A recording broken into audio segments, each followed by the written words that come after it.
This is huge. CNN reporter reacts to Jack Smith's Supreme Court request. Jack Smith, special prosecutor, has demanded that the Supreme Court respond to whether or not Trump has any immunity from criminal prosecution for the alleged crimes he committed while in office. This is the first time that the High Court will weigh in on the historic prosecution of the former president. Let's take a look. Special counsel Jack Smith is asking the Supreme Court to decide whether Donald Trump has immunity from criminal prosecution for alleged crimes he committed while in office. CNN's Paula Reed and Joan Biskupik join me now. Paula. Why the f would he have immunity at all? He's the president. And while we like to claim that we have a democratic process where every man is equal, that's not the case in the way that things are supposed to work. Especially, like, the president is kind of like a god. You know, it's just, you have to kind of be like a god. Or at least that's the mentality. And that's what we're looking at right now. Is he above the law? Yeah. No, is Animal Farm, some are created more equal than others? Yeah, all men are equal, except some are more equal than others, you know? Explain what Jack Smith asked of the Supreme Court exactly. This is huge. This is the first time the special counsel is going right to the Supreme Court, and he is asking them to decide the question of whether former President Trump is immune from criminal prosecution. Now, this is a question that Trump has been litigating. He lost at the district court level. I do love this argument because it's basically like, oh, can the president come f my virgin wife on the day of our marriage? Can he do that? Is he allowed to do that? Will the president come f my virgin wife in the village on the day of my marriage with her? Maybe. I mean, he's got the right. It's his right. If he wants to do it, he can. You know, we haven't really advanced all that much, we think, because we have like iPhones and, you know, all of these like amenities and technology and shit, that we're like above the idiotic former ways in which we operate. I thought Nixon kind of changed this. Not really. Did he go to jail? What did he change? Think about it. Yeah, exactly, dude. He was pardoned. That's what I mean. What do you think? It's a continuation of the same process. He said he intended to appeal, but usually an appeal would at least first go to the Court of Appeals, and then, depending on what happens there, possibly go to the Supreme Court. But the special counsel here is saying, no, just you guys take this up now. Because, yes, this is an interesting constitutional question, but the special counsel is mindful of the calendar. This is all about timing. So here the special counsel is saying, look, we need you to decide this now. US v. Nixon kind of said the president is not above the law. It would be a dangerous precedent for SCOTUS to basically overrule this. Yeah. Like a super precedent. I mean, good thing our Supreme Court of the United States currently has no super precedents that have overwhelming favor in the public for decades. Good thing that they've never actually turned around and overruled stuff like that. We already have rules about prosecuting presidents in office, so the answer is no, he has no immunity. My friend, I don't know how to describe this to you, but like all of this stuff is fake. I don't know how else to talk about it. Like constitutional law for the most part is an entire field that is dedicated to like normalizing reactionary psychopathic ideas under the auspices of like some kind of intelligent analysis, some kind of critical thinking. The entire purpose of strict textualists and their legal constitutional analysis is a way for those guys to be able to just like drink cocktails with the liberal intelligentsia and act like they simply have an intellectual disagreement, and not one that is just a reactionary, incredibly biased, conservative agenda that they're advancing. That's where this comes from. It's silly. It's made up. Here, I'll use smaller words for you. Right-wing Supreme Court justices and their analysis of the Constitution is not a real interpretation. Is not a real disagreement. It's simply them trying to find something in the text that goes, no, the founding fathers would agree with me. But it's not actually something that the founding fathers would agree with them on. It's just simply stating whatever the biased conservative argument they have, and then looking for a supposedly intellectual and operating in an intellectual framework. A framework that didn't necessarily exist all that long ago, okay? It is, yeah, a good word would be a veneer, I guess, but that's a big word too. I like to say the intellectual patina, but it's not. They're just looking at it and going, I don't think women should have bodily autonomy. I can't just straight up say that, so I have to make it seem like that. You are correct. For example, the Rahimi case coming up in SCOTUS term asked the question of whether someone convicted of domestic violence can purchase a firearm. There's nothing in the nation's history or tradition that allows such a person to get a firearm, yet we know exactly how the case is going to go. Exactly. And there are so many circumstances where the heavily right-wing supermajority Supreme Court has no real interpretation, no real strict originalist argument to make, or no strict like textualist argument to make. We already know exactly which way they're going to decide, and we have to sit around and play this song and dance as though like, no, you don't understand. They're really brilliant. They've read a lot of books. They read a lot of books on the law, and they have this well-defined worldview, and that's why they are deciding in this way. You simply do not understand. These 9 appointed lifetime position Supreme Court justices are too brilliant, and you can't comprehend it. They're simply, you mean to tell me that they're simply operating on their own personal individual biases? Like you're telling me that they're just literally going, I'm right wing. What's the right wing position on this? Boom. That's it. No way. No shot. Except that is precisely what's going on. What Jack Smith has done with his team is to point up a very important precedent, taking us all back to the summer of 1974 and the Watergate era and the tapes case. And what Jack Smith is saying here is that this court was able to handle that kind of urgent question back in 1974. The court said unanimously that Richard Nixon did not have absolute privilege to withhold those tapes.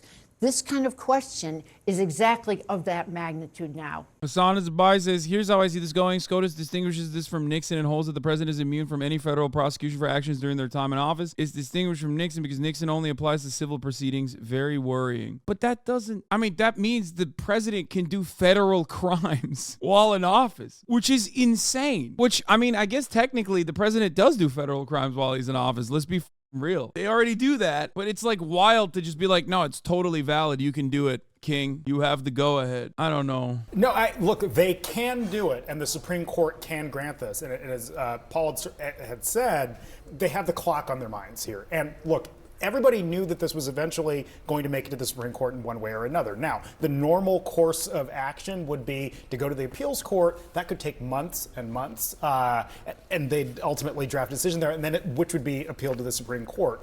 Parties are allowed to go straight to the Supreme Court. This is an important constitutional question. It's never been resolved, and that has nothing to do with Donald Trump. It is just a... I feel like Jack Smith's a pretty smart guy and plays by the book. So I feel like if he didn't have at least some semblance of confidence that this would not... Like, he probably looks at the Supreme Court, recognizes that it's a very political decision here. I assume he thinks that at a time when the Supreme Court is historically unpopular, more unpopular than ever, they're certainly scared of the way they're being viewed. They already handed like somewhat of a dub to the Democratic Party by acting out the 35-year, 40-year agenda of the Federalist Society against the will of the majority, the overwhelming majority opinion. The last 2 Supreme Court justices that were appointed straight up, or 3, the last 3 Supreme Court justices that were appointed straight up said they would never overturn because it's a super president.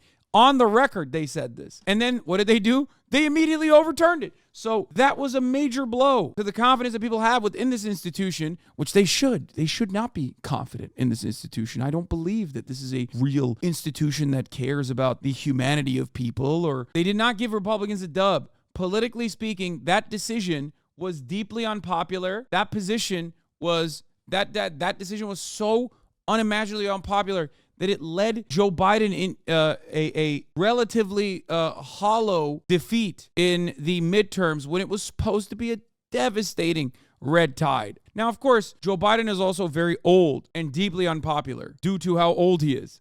Let's be real. It's mostly because of how old he is. HasanAbi says, I think Jack Smith is backed into a corner. Trump will raise this regardless, and it would go through all the appeals process and would gradually get to SCOTUS. That would push the trial away past January 2025 for sure. I think this is the only way Jack Smith makes sure that these trials possibly end before the election. Trump knows the only way he gets out of this is if he pardons himself. This just speeds up the process. This would be a ginormous dub handed off to the Trump presidential campaign. Not letting this play out in the courts when there's a mountain of evidence as to the that Donald Trump did by simply just going, yeah, no, he has immunity in this time frame, so we can do whatever federal crimes he wants to, when there is so much evidence, like an unimaginable amount of evidence, when all of that is said and done, and the Supreme Court, which is incredibly biased in favor of Donald Trump, goes, yeah, no, he is the God King, actually. When you're the president, they let you do it. It's just crazy. The reality is these are majority conservative justices, several appointed by Trump. I mean, the reality is they could say, yeah, he has immunity. You can't move forward with this case. They could, but even before you get there, the very question of whether the Supreme Court takes this kind of case on is itself an open question. Yeah, and just reading through the filing that just came in this afternoon, the special counsel is arguing nothing could be more vital to our democracy than that a president who abuses the electoral system to remain in office is held accountable for criminal conduct. I know that I like to place this under, like, this is even too offensive for liberals category, right? Like, because liberals put up with a lot of shit. They put up with a lot of shit. They don't really care if the country is, like, more reactionary. Ultimately, they care about it because they make the mental calculus that, like, will we have another Democratic reign in which, you know, we get to hurt the Republicans a little bit. We don't really care. They're very cynical about a lot of things. But this is, in many instances, a bridge too far until the media, of course, until the decisions come, and then the media has to play the role of normalizing this decision because that's their job. That's their role. Their role is to look at all of the psychotic that you experience, try to push against it, and then once the decision, when it's all said and done and the decision takes place, then they normalize it by being like, well, you know, maybe it's just fine. They have to spin it. But until that moment comes, they are going to say that this is completely offensive and unacceptable because it destroys the norms that you are supposedly defending. It's huge because really the Trump legal strategy boils down to delay, delay, delay. And there was a hope that this constitutional question, which has never been decided before, would take a little while to get through the appellate process, possibly even go en banc, then go to the Supreme Court. And they hope that it could at least delay this trial, which has a ripple effect on other criminal trials, until after the election. So it's clear the special counsel is like, nope, we're going to try this option. This is aggressive. This is the first time they've gone to the Supreme Court. Now the question is whether the Supreme Court wants to do this, if they want to completely reject the request or meet them halfway. It's really cool that they also literally are just, like, very openly corrupt, and they just put out, like, a press briefer talking about their ethics and their code of conduct, and it was just basically like, nothing is changing. We are going to get wined and dined by whatever billionaire we want to. Suck my. And that's where we're at. It's cool. It's cool that they're not even trying to make it seem like they're impartial or not compromised. They're very compromised, and they're very open about it, and it doesn't really matter as long as you have enough money. They too are probably mindful of the timeline here. So I would expect we'll hear from this soon, but they don't have a deadline. Yeah. And it's just a reminder, right, of the collision between these legal cases and the fact that Trump is running for president, and we're in the lead up to the Iowa caucuses, right? And just today, he was going to testify and then pulled out last minute. Pulls out last minute, doesn't show up, looks like, okay, this case is wrapping up, but that doesn't mean his legal problems are wrapping up. They're really just ramping up. And that's happening at the same time that his campaign is ramping up. And you look at the schedule for January with both the Iowa caucuses as well as New Hampshire primary, and he's going to be on the road a lot. They keep showing this over and over again, which is like, hey guys, by the way, once January starts, you got the debate, the CNN debate, the Iowa debate on CNN, and then the Iowa caucuses start on the 15th of January. By the way, 2024, it's over. I mean, we're going right first into this shit, okay? And then you have the New Hampshire debate on the 18th where Chris Christie's going to make big moves, big money moves, okay? We're pulling for him. We're pulling for Chris. And then the CNN New Hampshire debate is on the 21st of January, and then the New Hampshire GOP primary is on the 23rd. Yeah, it's beginning.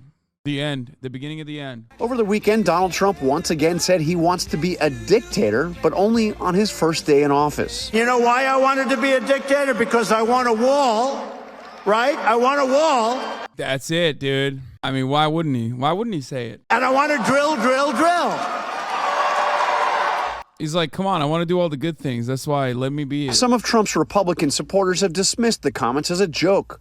But Trump went on to promise to use the power of the presidency to go after his political opponents, including threatening prosecution, saying it is justified because he now faces multiple indictments. They've opened up a Pandora's box, and I only can say to Joe is, be very careful what you wish for. As Trump allies outline specific plans for retribution in a second Trump term, One Trump ally recently saying journalists will be targeted too.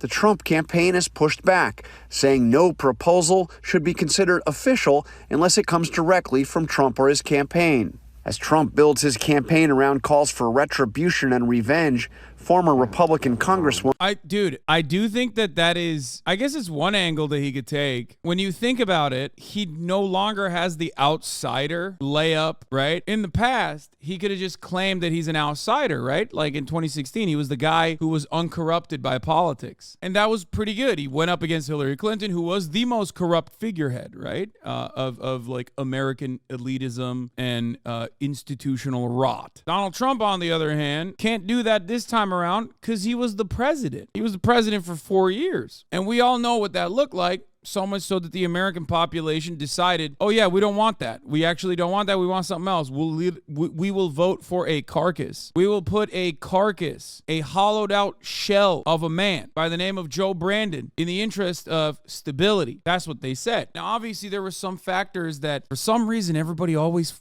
acts like was not a big deal. This is my designated HasanAbi Piker analysis that I brought up at that time, and I've talked about it over and over again. And I've seen some people say that this was not that significant. This was not a big mover or a shaker, but I've talked about how Donald Trump got COVID right before the election. Something that we've memory hold for some weird reason. That was a major reminder for every single person that like COVID can kill you, COVID can actually ruin you, and that, you know, Donald Trump is not taking the necessary precautions for the American public. That swayed a lot of voters last second, in my opinion. It definitely gave a major layup to Brandon. It was a big Hail Mary. Why am I bringing that Hail Mary up? Because the election wasn't that far. Like, Brandon won in the margins. So any amount of like massaging the numbers in either direction was going to contribute dramatically. Remember the other day you said everyone has a delusion. This is yours. See, look, I think that played a big role in reassessing how big of a deal COVID was at a time when people were not really thinking about COVID that much.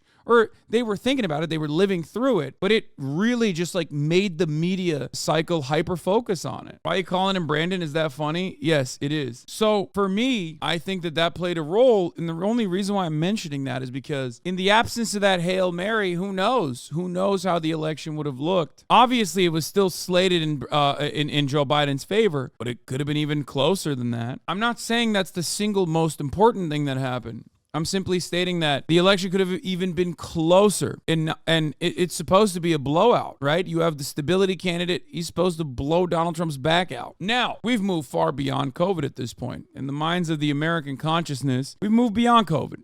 Like, for the average American, COVID doesn't matter. COVID is still around, but people don't care about it, right? They don't think about it. The media doesn't even cover it at all. And even if they do, more and more of the normal crowd has a negative reaction to that sort of coverage at all. People don't want to think about COVID. So now that you have no COVID equation and Trump has the almost Joe Biden style approach to the issue of the economy, where he can just say, remember when you had real negative wages for like a year and a half? And he's not going to use those terms, but he'll just say, remember, look at how bad things are. Look at how bad the economy is. He could just keep hammering that over and over again in the same way that Joe Biden could do that with Trump's COVID economy.